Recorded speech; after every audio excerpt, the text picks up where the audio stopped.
आप सभी का स्वागत है हमारे YouTube चैनल पर। आज स्टील स्ट्रक्चर में तनानुपांक टेंशन मेंबर आपको पढ़ना है।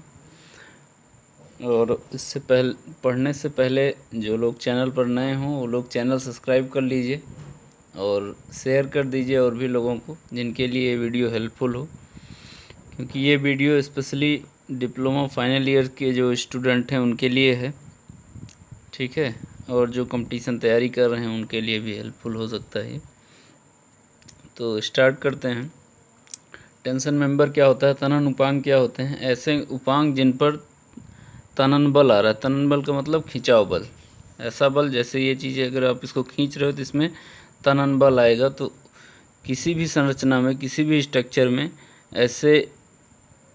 ऐसे उपांग को, क्योंकि स्ट्रक्चर में कई सारे उपांग से मिलकर आपका संरचना बनता है, किसी कोई भी स्ट्रक्चर बनता है, कई सारे उसमें मेंबर लगे होते हैं। तो जिस मेंबर पर तनन बल आएगा उसको हम लोग तनन उपांग कहेंगे, ठीक है। इसमें आपको ज़्यादा कुछ नहीं पढ़ना है, इसमें केवल इतना पढ़ना है, उतना आपका काम बन जाए। इसमें केवल एक चीज़ आपको ध्यान रखनी है, नेट एरिया, ठीक है। निबल क्षेत्रफल जिसको कहते हैं या शुद्ध क्षेत्रफल जिसको कहते हैं, ठीक है। तो नेट एरिया क्या होता है? नेट एरिया का मतलब, जैसे अगर बात किया जाए, ये डायग्राम आप लोग ध्यान से देखिएगा। अगर यहाँ रेविट ना लगा हुआ होता, अगर इस प्लेट में रेविट ना लगा हुआ होता तो इस प्लेट की कितनी चौड़ाई है? b है। इसकी मोटाई कितनी है? t है। तो b इंटू टी कर देते तो हमारा क्या आ जाता? सकल क्षेत्रफल, मतलब ग्रॉस एरिया, कुल क्षेत्रफल। अगर रिबिट इसमें ना लगा होता तो। अभी क्या है, रिबिट लगा हुआ है, तो हम क्या करेंगे, रिबिट का क्षेत्रफल इसमें से माइनस करेंगे तो हमारा क्या आएगा? निबल क्षेत्रफल आएगा। शायद आप लोग कुछ समझ गए होंगे। अब डेफिनीशन पे आते हैं। सकल क्षेत्रफल क्या होता है? सेक्शन के कुल क्षेत्रफल को सकल क्षेत्रफल कहते हैं, ठीक है। जो आपका सेक्शन है, जो भी सेक्शन होगा, इसको कुल क्षेत्रफल, इसको रिबिट वगैरह को हटाने के बाद, रिबिट को अगर मान लिया जाए हट गया तो एक पट्टी की तरह हो जाएगा ये, क्योंकि एक चपटी पट्टी की बात हो रही। तो पट्टी का कुल क्षेत्रफल कितना होगा? वो आपका कुल क्षेत्रफल सकल क्षेत्रफल कहलाता है, या ग्रॉस एरिया इंग्लिश में कहते हैं इसको, ठीक है। अब क्या है? निबल क्षेत्रफल, नेट एरिया या शुद्ध एरिया कहते हैं इसको। नेट एरिया क्या होता है? जो भी रिविट आ रहे हैं उनका आप क्या करेंगे? रिविट को माइनस करेंगे, कुल क्षेत्रफल में से रिविट का क्षेत्रफल माइनस करेंगे तो हमारा नेट एरिया आएगा। जैसे देखिए डिफिनीशन क्या कह रही है, उपांग के कुल क्षेत्रफल में से रिविट क्षेत्र का क्षेत्रफल घटाने के बाद बचे क्षेत्रफल को निबल क्षेत्रफल कहते हैं, ठीक है। तो एरिया नेट बराबर एजी का मतलब सकल क्षेत्रफल माइनस एच का मतलब होल, ठीक है। एरिया ऑफ होल, ये जो होल आ रहे हैं इस लाइन में कितने होल आएंगे? 3 आ रहे हैं, 1 2 3, 3 इंटू डी। इसका सकल क्षेत्रफल कितना होता है? सकल व्यास डी होता है। तो एरिया इसका डी हो गया, ये डी हो गया, ये 3D हो गया। तो हम लोग क्या करेंगे, अगर निबल क्षेत्रफल निकालना है इसका, तो बी टी क्या हो गया? बी टी क्या होगा? ये तो आपका इस लाइन पे, इस यहाँ से लेके यहाँ तक की दूरी क्या है? यहाँ से यहाँ तक की दूरी क्या है? टोटल बी है, ठीक है। अगर रिबिट नहीं लगा होता तो इसमें क्या होता? बी इंटू टी करते तो हमारा क्या होता? कुल क्षेत्रफल आता। वो हम लोग कुल क्षेत्रफल, ग्रॉस एरिया, कुल क्षेत्रफल लिखे हैं, ठीक है। माइनस इस लाइन में कितने रिबिट आ रहे हैं उसका रिबिट क्षेत्र का जो क्षेत्रफल है उसको माइनस करना। तो कितने रिबिट आ रहे हैं? 1 2 3, 3 आ रहे हैं, 3 रिबिट आ रहे हैं। तो 3 रिबिट तो ये हो गए, और इस रिबिट का कुछ ना कुछ होल होगा। होल का क्या होगा? डाया होगा, डाया डी हो गया। लेकिन इसकी प्लेट की मोटाई कितनी है? टी है। तो मोटाई के साथ भी आप अगर रिबिट को हटाओगे तो क्या ऊपर से तो नहीं हटा देंगे? जितना मोटा होगा चद्दर आपका, ये पट्टी जितनी मोटी होगी उसका जो गहराई है, ठीक है, वो पूरा आपको ये पूरा होल करना पड़ेगा, तब उसकी थिकनेस का जो आपका यहाँ से निकलेगा तो पूरा थिकनेस का निकलेगा, इसलिए टी से मल्टीप्लाई किया गया है। तो इसका निबल क्षेत्रफल B T minus N D T T हो जाएगा। तो आप अगर टी कॉमन ले लेंगे तो क्या होगा? ये B minus N D into T, ठीक है। ये तो बात हो गई चपटी पट्टी श्रृंखला, ये इसको कहते हैं चेन रिविटिंग, ठीक है। ये आपका चेन रिविटिंग में आता है, श्रृंखला पद्धति, ठीक। तो मतलब ये पैरेलल है ना, श्रृंखला एक जिगजैग होता है, एक पैरेलल होता है, एक डायमंड होता है। तो ये आपका श्रृंखला है, ये 3 यहाँ है, 3 यहाँ है, 3 यहाँ है, पैरेलल लगे हैं। तो श्रृंखला वाले में काम कैसे होगा, निबल क्षेत्रफल निकालना होगा तो BT माइनस NDT कर देंगे, ठीक है। BT हमारा अगर रिविट ना लगा होता तो क्षेत्रफल होता BT, रिविट लगा हुआ है तो कुल क्षेत्रफल में से रिविट के होल का माइनस करेंगे। होल कितना है, इसका जितने छिद्र आएंगे 3 छिद्र, n की वैल्यू 3 हो जाएगी। D का मतलब ये सकल व्यास, एक रिविट व्यास होता है, एक सकल व्यास। रिविट व्यास क्या होता है, रिविट जो लगाएंगे आप उसका जितना व्यास होगा वो रिविट व्यास कहलाता है। लेकिन इस पट्टी में रिविट को लगाने के लिए उसका व्यास बढ़ा के लगाते हैं, उसमें 1.5 और 2 जोड़ा जाता है। 25 से अगर कम रहेगा रिविट व्यास तो हम लोग 1.5 जोड़ेंगे, 25 से ज़्यादा रहेगा तो 2 जोड़ते हैं। इतना सब आप लोग रिविट में पढ़ चुके हैं, इसको सबको बताने की ज़रूरत नहीं है। और जो लोग अगर नहीं पढ़े हैं वो वहाँ से जाके देख सकते हैं, ठीक है। पहले आप लोग जो सीक्वेंस से आपके जो वीडियो पढ़ रहे हैं आप उसी के अकॉर्डिंग पढ़िएगा तो ज़्यादा अच्छा रहेगा, क्योंकि एक दूसरे से कनेक्टेड हैं चीज़ें। अब आपको रिविट ही नहीं मालूम रहेगा तो आप इस चीज़ को डायरेक्टली नहीं समझ सकते हो, ठीक। अब रिविट निबल क्षेत्रफल आपको निकालना होगा तो आप यहाँ से निकाल सकते हो। अगला ये तो आपकी श्रृंखला पद्धति होगी। विषम रिविट पद्धति क्या होती है, विषम रिविट पद्धति आपकी कुछ नहीं होती है, आपका जो यहाँ रिविट लग रहा है लाइन टू लाइन, इसी में अगर बीच में लग जाए तो आपका वो विषम कहलाता है। तो इसको देख लेते हैं, इसका डायग्राम। इसका डायग्राम ये है, ठीक है, ये इसका डायग्राम है। तो यहाँ देख रहे होंगे आप लोग, ये क्या है, पहले जितना रिविट यहाँ लगा है उतना रिविट यहाँ लगता था, उतना यहाँ। यहाँ क्या है आपके बीच में भी, ठीक है। तो इसीलिए इसको विषम कहा जाता है, विषम श्रृंखला पद्धति। अब क्या है, यहाँ रिविट लगे हुए हैं, ठीक। अगर कुछ ऐसा डायग्राम आपके एग्ज़ाम में या कहीं पूछ लिया जाए तो आप उसको कैसे हैंडल करेंगे उसको देखना है आज आपको। यहाँ तक तो बात आपकी सिंपल है, ठीक है, आप ऐसे चले। लेकिन ये तिरछी जो लाइन है, इस तिरछी लाइन की बात अभी तक नहीं हुई आपको। इसको हम लोग एक रिविट से दूसरे रिविट के बीच की दूरी को क्या कहते हैं, पिच कहते हैं। एक रिविट लाइन से दूसरी रिविट लाइन के बीच की डिस्टेंस को गेज कहते हैं, जी से दिखाते हैं इसको। और एक रिविट से दूसरे विषम रिविट के बीच की डिस्टेंस को P1 कहते हैं, इसको विषम पिच कहते हैं, P1 को, ठीक। अब ये टेढ़ी वाली जो लाइन है इसको हम लोग नहीं जानते हैं, तो ये जो टेढ़ी वाली लाइन है, टेढ़ी वाली लाइन है, इसमें क्या लिखा हुआ है, विषम रिविट पद्धति में प्रत्येक तिरछे काट पर P1 square upon 4G into T, P1 square upon 4G into T. P1 क्या है, विषम पिच है, G आपका क्या है, एक रिविट लाइन से दूसरी रिविट लाइन को, उसको गेज कहते हैं। टी आपकी क्या है, प्लेट की मोटाई के बराबर क्षेत्रफल बढ़ जाता है, ठीक है। विषम पद्धति जहाँ भी आएगी तिरछी लाइन वाली तो उसमें आप लोग ये फार्मूला यूज करेंगे क्षेत्रफल के दृष्टिकोण से। क्षेत्रफल अगर निकालना होगा तो P1 square upon 4G into T आप यूज़ करेंगे, ठीक है। तो अभी क्या है, हम लोग मानते हैं हमारा जो फार्मूला होगा इसका फार्मूला क्या है, ये है B minus N D T. B minus N D T किसका फार्मूला था, ये श्रृंखला पद्धति का भी यही फार्मूला था, B minus N D T.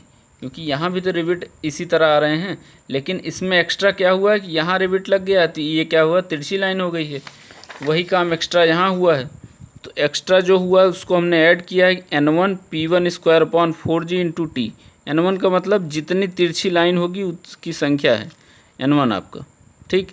N क्या है, नंबर ऑफ़ रिविट। अगर हम लोग ऐसे चलेंगे तो हमारे कितने रिविट आएंगे। अब देखिए ये 1 लिखा, ये 2, ये 3, ये 4, ये 5, ये 6, ये 7, ये 8, 9, 1 2 3 4 5 6 7 8 9। इस काट पर अगर चला जाए ऐसे ऐसे ऐसे ऐसे ऐसे ऐसे ऐसे ऐसे ऐसे, ठीक, तब हमारा जो नेट एरिया होगा वो कितना होगा। अब उस दौरान आप देखिए कि रिविट की संख्या कितनी है, 1 2 3 4 5 6 7। तो n बराबर कितना हो गया, 7 हो गया। अब तिरछी लाइन कितनी है, 1 2 3 4 5 6, N1 क्या है आपका 6 हो जाएगा। तो आप सिंपल इस फार्मूले में ये वैल्यू रख देंगे, P माइनस N की वैल्यू क्या है, 7 है, 7D प्लस टी यहाँ भी है, टी यहाँ भी कॉमन ले लेंगे तो 6 N1 की वैल्यू 6 हो जाएगी P1²/4G। ठीक है, ये इतना इंटू टी, ये इतना समझ में आ गया होगा। ठीक, ये बात यहाँ तक हो गई। हम लोग अगर ऐसा कुछ आ जाता है तो ये सिंपल फार्मूला लगा के, क्योंकि ये तिरछी लाइन जो आएगी उसके लिए हमने पढ़ा अभी ना, विषम पद्धति में प्रत्येक तिरछे काट पर P1²/4G इंटू टी के बराबर क्षेत्रफल बढ़ जाता है। तो ये क्षेत्रफल आपका क्या हो रहा है, बढ़ रहा है। तो हम पहले वाला क्षेत्रफल हमारा ये होता, इसमें इतना ऐड करेंगे। क्यों ऐड करेंगे, क्योंकि हमारा ये तिरछा लाइन आ रहा है। ठीक,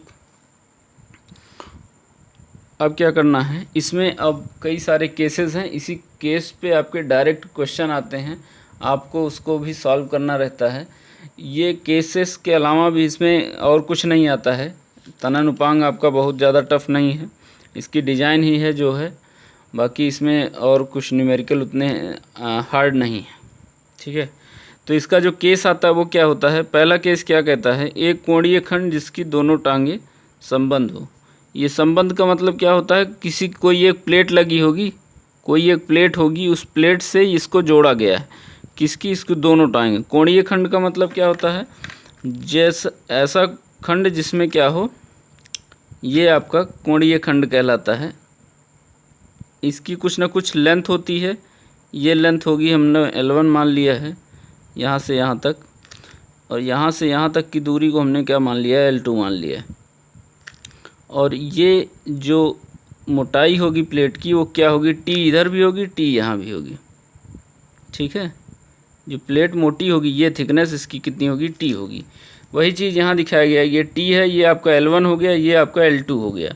अब क्या करना है आपको, चूँकि इस फिगर में इसमें अगर डायग्राम बनाया जाएगा तो आप इसी का डायग्राम बना सकते हो। इसका डायग्राम के लिए आपको नीचे बनाना पड़ेगा। तो हम ये मान रहे हैं कि पहले ये प्लेट आपकी, इसको देखिए कुछ इस तरह है, ये पहले ये इस तरह थी। ठीक है, आपने अब इसको क्या किया है, सीधा कर दिया है। ये जो पोर्शन आपका बाहर निकला हुआ है L2 आपका ऐसे है, तो आपने क्या किया, इसको सीधा कर दिया है। तो जो रिविट यहाँ लगा था, अब रिविट क्या पहुँच जाएगा, यहाँ पहुँच जाएगा। अब रिविट कहाँ पहुँच गया, यहाँ पहुँच गया। अब क्या करेंगे, ये जो इसके सामने जो रिविट होगा उसको यहाँ, इसके सामने जो रिविट होगा उसको यहाँ दिखाएंगे। ठीक है, पहले क्या था, इस तरह उपांग लगा था, तो आपने इसको खींच के क्या किया, यहाँ कर दिया है। तो ये वाला रिविट कहाँ पहुँच गया, इधर पहुँच गया। तो इसके सामने आपने ये इस तरह पद्धति लगा दिया, और कैसा लगाया है, विषम कोण वाला लगाया है। विषम कोण पद्धति में क्या करते हैं, देखिए अगर आपने ऐसे सीधे चलेंगे तो आपको केवल एक रिविट मिलेगा। अगर आप ऐसे चलते हैं तो आपको कितने रिविट मिलेंगे, 2 मिलेंगे। तो हम दोनों कंडीशन देख लेते हैं। अगर काट 1 2 3 पे चलते हैं तो 1 2 3 ये है, तो n की वैल्यू 1 मिलेगी। N1 आपका तिरछी रेखा तो आप इस पे नहीं मिल रही है ना, इस पे आपको सीधी रेखा मिल रही है, ये वाली तिरछी लाइन तो मिल नहीं रही है क्योंकि आप इस पे चल रहे हो।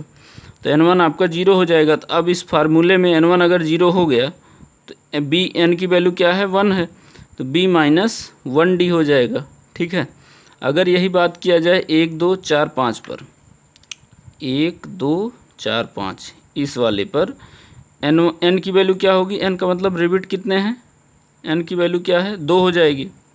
ठीक है, n की वैल्यू क्या हो जाएगी, 2 हो जाएगी, और n1 कितना हो जाएगा, 1 हो जाएगा। ठीक, n1 की कुछ ना कुछ वैल्यू आएगी तब ना, क्योंकि तिरछी लाइन कितनी है, एक ही है। फिर वहाँ नेट एरिया का फार्मूला आपका ये हो जाएगा। ठीक, अब बात आती है ये बी जो लिखा हुआ है वो क्या है।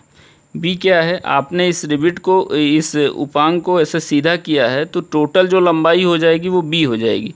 तो अब टोटल लंबाई कैसे निकालेंगे हम लोग, जो टोटल लंबाई निकालना है आपको, यहाँ देख रहे हो L1 L2 है तो इसका मतलब असम है ये। अगर दोनों L होता तो हमारा समान होता, अगर L1 L2 है तो मतलब अनइक्वल है। ठीक है, तो B आपका क्या हो जाएगा, L1 + L2 दोनों को हमने जोड़ा और इसकी थिकनेस जो होगी उसको हम लोग माइनस करेंगे। क्यों माइनस करेंगे, क्योंकि आप देख रहे हो ये भी L1 है, ये यहाँ से लेके यहाँ तक क्या है, L1 है, और ये यहाँ से लेके यहाँ तक क्या है, T1। तो दोनों में कॉमन पोर्शन कितना आ रहा है, इतना पोर्शन कॉमन आ रहा है, और ये कितना है, ये आपका क्या है, T है।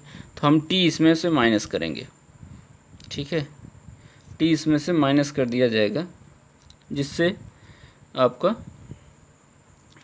क्या हो जाएगा, ये बी की वैल्यू निकाल सकते हो। अगर समान होगा तो 2l कर देंगे माइनस टी, L1 L2 की जगह 2l हो जाएगा, ठीक। ये तो बात हुई किसका, पहला केस आपका फर्स्ट। दूसरी बात करते हैं केस सेकंड की। केस सेकंड क्या कहता है, एक कोणीय खंड जिसकी एक टांग संबंध हो। वहाँ क्या था, नीचे भी आपका प्लेट लगा हुआ था, उससे भी रिवेट। यहाँ अगर एक टांग संबंध होगी तो क्या होगा, एक टांग संबंध का मतलब ये वाली जो टांग है उसकी लंबाई क्या है, L1 है, ये वाली जो टांग है उसकी लंबाई क्या है, L2 है, इसकी मोटाई कितनी है, T है, ठीक है। मोटाई कितनी दी गई है, T दी गई। एक टांग संबंध का मतलब एक टांग में हमने क्या किया है, रिवेट लगाया है। तो जो इसका नेट एरिया होगा वो क्या होगा, A1 प्लस KA2, ठीक है, A1 प्लस KA2। ये सीधे कहीं कहीं कंपटीशन में भी पूछ लिया जाता है, आपके SSC में भी डायरेक्ट यही फार्मूला पूछ लेगा, के की वैल्यू कभी कभी के का फार्मूला पूछ लेता है। तो ये आपके एग्ज़ाम पॉइंट ऑफ व्यू से उतना आसान है ये चैप्टर, और इम्पॉर्टेंट आपके लिए कंपटीशन के लिए हो सकता है, ठीक है। तो एरिया नेट निकालना है तो A1 प्लस KA2 करेंगे, तो A1 का मतलब जो ये टांग जुड़ी हुई है इससे उसका क्षेत्रफल A1 कहलाएगा, जुड़ी हुई टांग का क्षेत्रफल। A2 का मतलब बाहरी टांग का, बाहरी मतलब जो बाहर निकला हुआ है, ये A2 का, ये L2 के कारण जो एरिया आएगा वो, और ये जो जुड़ा है उसके कारण जो एरिया आएगा। अब क्या करना है, K का जो मान होगा वो क्या होगा, 3A1 upon 3A2 plus A2। ये याद रखने की चीज़ है, ठीक है, ये याद रखने की चीज़ है, 3A1 upon 3A1 plus A2। ये K का मान हो जाएगा। A1 आप कैसे निकालोगे, A1 का मतलब आप देखिए यहाँ से L1 कहाँ से, यहाँ से लेके यहाँ तक है, ठीक है। ये तो L1 की बात हुई, इसकी मोटाई कितनी है, T है, तो L1 इंटू टी हो गया क्या, क्षेत्रफल। लेकिन इसमें क्या हुआ है, एक रिवेट लगा है जिसका व्यास कितना होगा, सकल व्यास कितना होगा, स्मॉल डी होगा। सकल व्यास क्या होगा, स्मॉल डी होगा ना। तो क्या करना है, L1 ये हो गया, L1 आपका क्षेत्रफल हो गया। और ये देखिएगा आप, ये पूरी लंबाई यहाँ से लेके यहाँ तक L1 है। अब बात करें तो L2 भी आपका यहाँ से लेके यहाँ तक है, तो दोनों में कॉमन पोर्शन आपका इतना आ जा रहा है, ठीक है। तो हम क्या करेंगे, दोनों भाई अलग अलग रहो, तो इसके बीच से इधर का पोर्शन आप ऊपर ले लो, इसके बीच से इधर का आधे वाला आप इधर ले लो, ठीक है, आधे का इधर ले लो। तो ये पूरा T है आपका, तो T/2 ये ले लेगा, T/2 क्या करेगा, ये ले लेगा। तो क्या करना है, T/2 इसमें से कम हो गया है, T/2 इसमें से, पहले ये डिस्टेंस यहाँ से लेते थे, अब आपको यहाँ से कंसीडर करना है। तो T/2 इसमें से माइनस करेंगे, और D क्यों माइनस कर रहे हैं, क्योंकि यहाँ रिवेट लगा हुआ है। तो L1 minus D minus T/2 into T, ठीक है। और इसके लिए बात करते हैं A2 के लिए। A2 क्या होगा, A2 क्या है, ये पूरा L2 पहले यहाँ से लेते थे आप, ये डिस्टेंस। अब क्या करना है, ये कॉमन आ रहा था, आप अब यहाँ से लोगे तो ये पूरी थिकनेस क्या होगी, T/2 इसमें से माइनस करना पड़ेगा आपको। तो T/2 माइनस किया तुमने, T/2 माइनस करने के बाद इसकी जितनी मोटाई है, तो ये यहाँ से यहाँ तक की दूरी कितनी हो जाएगी, L2 माइनस T/2। इसकी मोटाई T है, T से गुणा करोगे तो ये आएगा क्षेत्रफल आपका। ये केस इम्पोर्टेंट है आपका, ठीक, ठीक है। चले आगे। अब देखिए इसमें अगला केस कौन सा आता है, दो कोणीय खंड पीठ से पीठ सटा। देखिए एक कोणीय खंड ये है, एक कोणीय खंड ये है।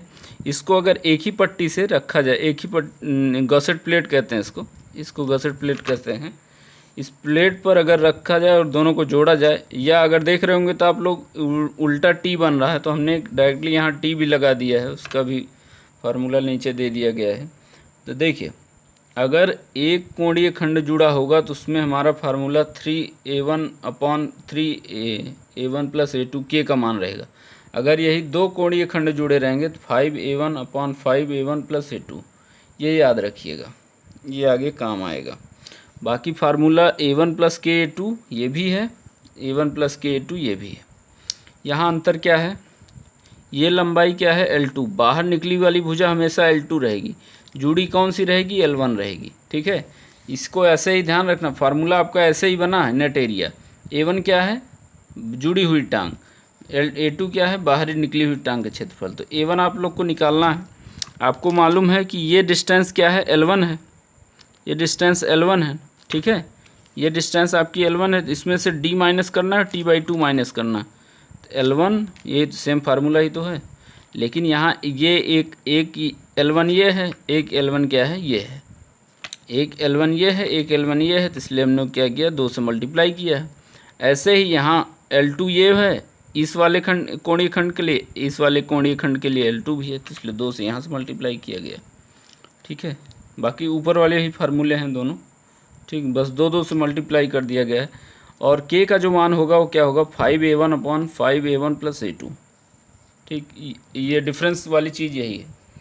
अगर यही आपका T लगा हो, क्योंकि आप देख रहे हो कि उल्टा T ही है, अगर यही T लगा हो तो T का जो ऊपर का, इसको हम लोग वेब कहते हैं, इसको फ्लैंज कहते हैं। तो वेब की जो मोटाई होगी TW होगी, फ्लैंज की जो मोटाई होगी TF होगी, फ्लैंज की चौड़ाई होगी कितनी होगी, B होगी, और कुल गहराई कितनी है, D है। तो अगर इससे हम लोग फार्मूला बनाएं तो A1 का मतलब जुड़ी हुई भुजा, जुड़ी हुई भुजा कौन सी है, ये B है, टोटल ये B होगा यहाँ से यहाँ तक। इसकी मोटाई कितनी है, B TF है।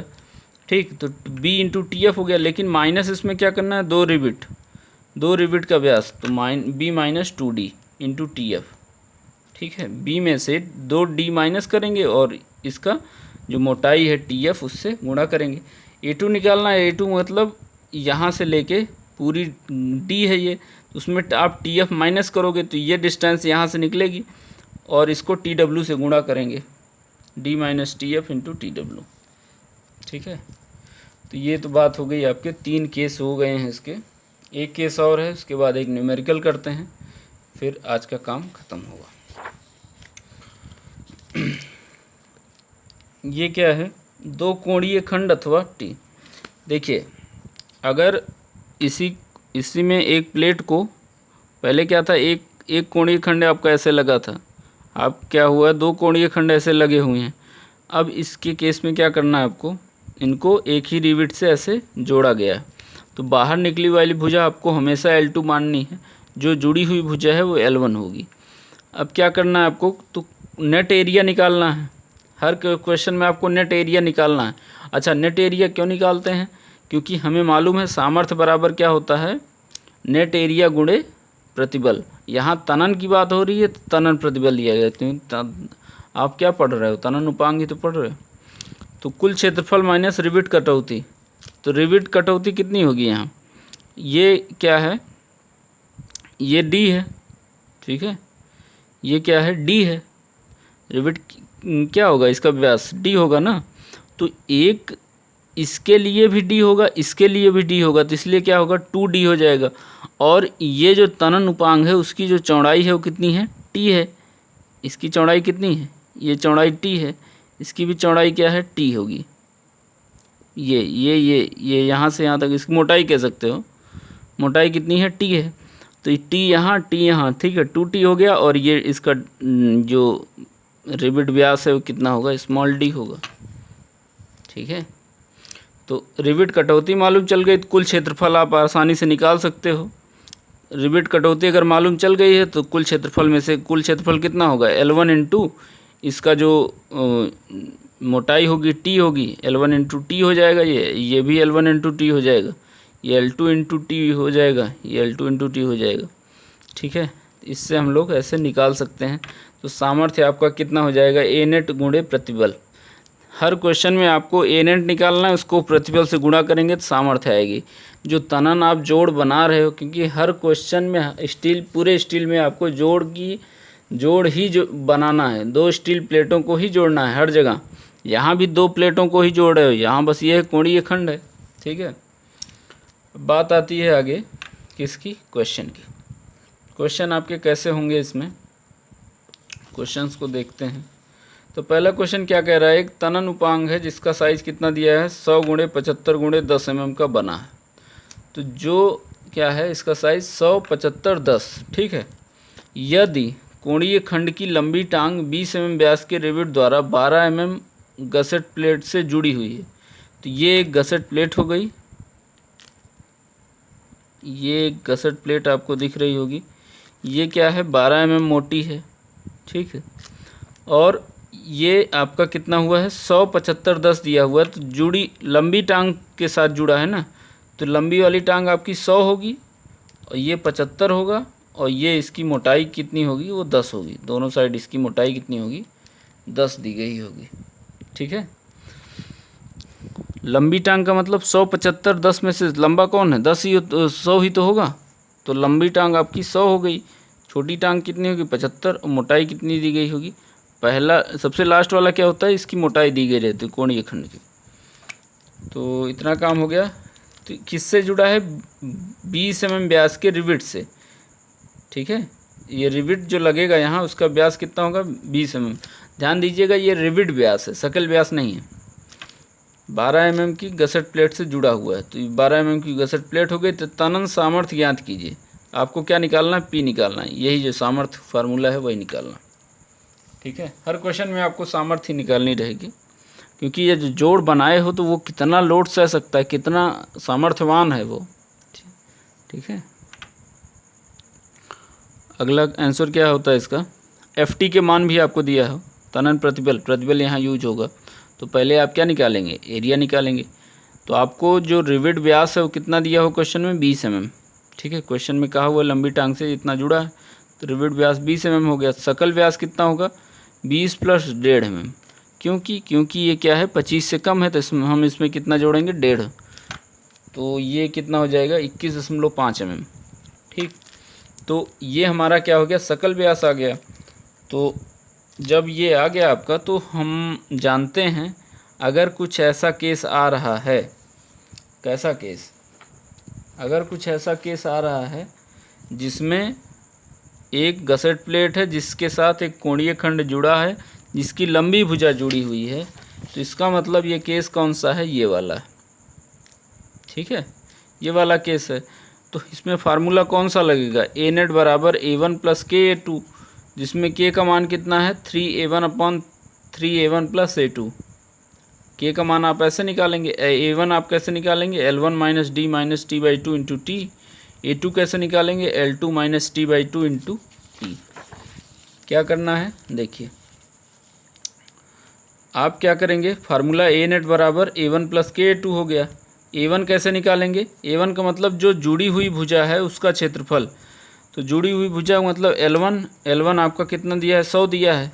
D कितना है आपको, आपने D 21.5 निकाला। T आपको कितना मालूम है, 10 मालूम है। T से गुणा करेंगे। फार्मूला आपको फार्मूला बेस एकदम न्यूमेरिकल है ये, इसमें और कुछ नहीं करना, केवल आपके फार्मूले जो दिए गए हैं उसी के अकॉर्डिंग आप इसमें वैल्यू पुट करते चले जाएंगे। तो L1 की वैल्यू आपको 100 दिया गया, क्योंकि आपको जो भुजा जुड़ी हुई होती है उसी के साथ तो A1 आपका निकालते हैं। तो ये 100 हो गया। D आपने अभी 21.5 निकाला, T आपका 10 दिया हुआ है, तो गुणे T कर दिए, तो हमारा A1 की जो वैल्यू है 735 mm² आ गया है। A2 की जो वैल्यू होगी कितनी होगी, L2 - T/2 × T। यही फार्मूला भी है आपका शायद, L2 - T/2 × T। केवल सिंपल फार्मूले पे ही क्वेश्चन मिलेगा आपको, इसमें ज़्यादा हार्ड क्वेश्चन नहीं है आपके सिलेबस में। फिर क्या करना है, A2 आपने निकाला, 75 आ गया A2। T की वैल्यू 10/2 × 10 की है, तो आपने A2 का मान निकाला 700 mm²। K की वैल्यू क्या होती है, 3A1। K आपने अभी पढ़ा, 3A1/3A1 + A2, ठीक है। तो आप सिंपल इसी में रखिए, A1 आपने 735 निकाला है, A2 आपका 700 आया है, तो आप इसमें वैल्यू रखेंगे। K की वैल्यू कितनी आएगी, 0.76, ठीक है। K की वैल्यू कितनी आई, 0.76 आएगी। ध्यान दीजिएगा, ये हमेशा 1 से कम आएगा, ठीक है। हमेशा इसकी वैल्यू कितनी आएगी, 1 से कम ही आएगी। तो K आपका कितना हो जाएगा, 0.76 हो गया। अब A नेट कितना हुआ, A नेट निकालना है। A नेट का फार्मूला यही है, A1 आपको मालूम है 735 है, A2 आपको मालूम है 700 है, K मालूम है आपको इतना है, तो आप रखेंगे इसमें वैल्यू, तो 1267 mm² आएगा ये, ठीक, 1267 mm²। अब तनन सामर्थ्य निकालनी है। सामर्थ्य आप लोग जानते हो, A नेट निकाल लिए आप, गुणे प्रतिबल कर दीजिए, ए नेट आपको कितना आया, 1267 आया है। प्रतिबल आपका कितना दिया है, एफ का मान 150 न्यूटन पर एम स्क्वायर दिया हुआ है, इससे गुणा कर दिए तो ये हमारी आ गई बल, पी का मान आया, मतलब सामर्थ्य जितनी आई है वो इतनी आई है, 1950 ठीक है न्यूटन। यहाँ से हम लोग की सामर्थ्य ज्ञात कर सकते हैं। आपको इससे ज़्यादा टफ क्वेश्चन नहीं मिलेंगे तनन में क्वेश्चन आपके आसान आते हैं। आपको सिंपल क्या करना है, अभी मान लीजिए इसी टाइप का क्वेश्चन दिया होता तो आप सिंपल यही फार्मूला लगाते, कुछ करना नहीं रहता। आप लोग के जो अभी 4 केस कराए गए हैं, इसी चारों केस में सारे क्वेश्चन हो जाएंगे। इसके अगले लेक्चर में हम लोग इसकी डिज़ाइन पढ़ेंगे, क्योंकि इसकी डिज़ाइन ज़्यादा ज़रूरी है। ये सारे क्वेश्चन तो कम ही आते हैं, लेकिन इसके फार्मूले वगैरह हैं जो पूछे जाते हैं। और इसमें निकालना मेनली ज़रूरी क्या रहता है, नेट एरिया निकालना रहता है, उसको प्रतिबल से गुणा करते हैं तो सामर्थ्य निकालते हैं। तो आई होप चीज़ें अब समझ में आ रही होंगी धीरे धीरे। और आप लोग जो लोग नए हों, एक बार फिर चैनल को सब्सक्राइब कर लीजिए और वीडियो को लगातार देखते रहिए। जो प्रीवियस वीडियो है उसको पहले आप लोग देख लीजिए, उसके बाद बाकी की वीडियो देखते रहिएगा आप लोग। ठीक है, ओके, थैंक यू।